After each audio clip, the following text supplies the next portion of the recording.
Bonjour à tous, aujourd'hui on va parler des conséquences de l'humidité sur le chauffage et sur la maison en général. La qualité de l'air n'est pas à négliger dans un logement. En effet, si vous avez déjà vu des champignons ou de la moisissure proliférer sur vos murs, c'est que votre maison est trop humide. Il est recommandé que l'air ambiant contienne entre 45 et 65% d'humidité.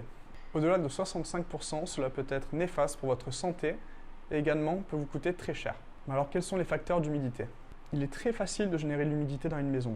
Tout ce qui est activité quotidienne, comme laver sa vaisselle, faire le linge, prendre sa douche et même cuisiner, crée de la vapeur d'eau et donc génère de l'humidité. Toutefois, ce ne sont pas ces facteurs-là qui nous intéressent. En effet, il y a d'autres causes plus importantes comme les conditions météorologiques, le manque de ventilation, une mauvaise isolation des murs et même une mauvaise gestion de la température qui peuvent être des facteurs importants. On va voir quelques exemples. On a la remontée capillaire. Il s'agit de l'eau en bas des murs qui remonte par capillarité à travers la maçonnerie.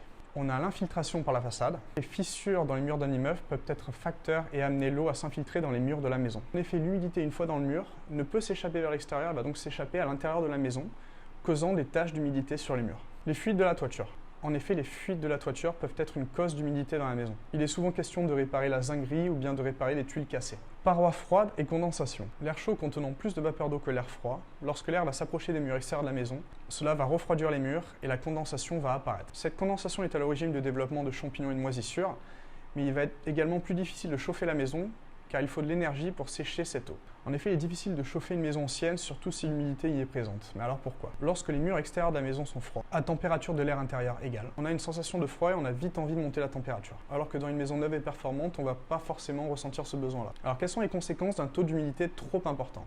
Dans un logement humide, la sensation de froid est plus importante et il va être bien plus difficile de chauffer la maison. Les personnes allergiques peuvent réagir aux moisissures et aux champignons, particulièrement les nourrissons et les personnes âgées. L'humidité peut également diminuer la durée de vie et la valeur d'un bien, donc d'un appartement ou d'une maison. Et si les choses vont un peu loin, les dégâts peuvent se faire vivement ressentir.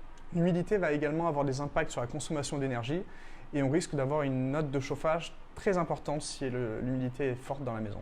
En effet, l'humidité dans la maison va absorber la chaleur et le chauffage va devoir chauffer plus intensément pour pouvoir atteindre la température souhaitée. Mais alors, comment lutter contre l'humidité? Premièrement, on a l'isolation. Une mauvaise isolation va vous empêcher de chauffer correctement les pièces de vos maisons et également vous empêchera d'aérer correctement ces pièces-là, ce qui va entraîner la prolifération de moisissures et de champignons. Donc l'isolation des toits, des murs et l'installation du double vitrage peut être intéressant. Une bonne isolation est efficace contre l'humidité et contre la déperdition de chaleur. 2. Une bonne ventilation. En effet, une bonne ventilation va vous permettre d'évacuer l'humidité. Une bonne ventilation va vous permettre d'amener de l'oxygène dans la maison et d'évacuer toute l'énergie utilisée dans la maison. 3. Bien chauffer son logement. En effet, bien chauffer son logement permet de lutter contre l'humidité. Il vous faudra alors choisir un système de chauffage plus adapté à votre habitat. 4. Utiliser la hotte de la cuisinière et le ventilateur dans la salle de bain. 5. En été, utilisez un climatisateur pour abaisser la température ressentie et déshumidifier l'air. 6. Ne créez pas de variations de température trop importantes dans vos logements. Ceci favorise la condensation et détériore la qualité de l'air. 7. Après une douche ou après avoir cuisiné, pensez bien à ouvrir les fenêtres pour ventiler votre logement. 8. Installez un programmateur connecté ou un thermostat connecté pour bien gérer la température de la maison. Alors comment bien choisir son chauffage? En cas d'humidité, il est important de choisir un chauffage qui ne va pas ajouter de l'humidité dans l'air. En ce qui concerne les radiateurs électriques, on a les radiateurs électriques de type convecteur ou soufflant. Eux, ils aspirent l'air et le réchauffent avec une résistance électrique. Donc ils vont chauffer uniquement l'air et pas les matériaux. Donc lorsque vous couperez les radiateurs, la température risque de chuter immédiatement. On a les radiateurs électriques de type radiant. Donc eux, ils vont chauffer une plaque qui va ensuite transmettre la chaleur dans l'air ambiant. Donc eux, ils apportent un meilleur confort, limitent la sensation de convection et créent moins de désagréments liés à la qualité de l'air. Et enfin, on a les radiateurs électriques à chaleur douce ou à inertie.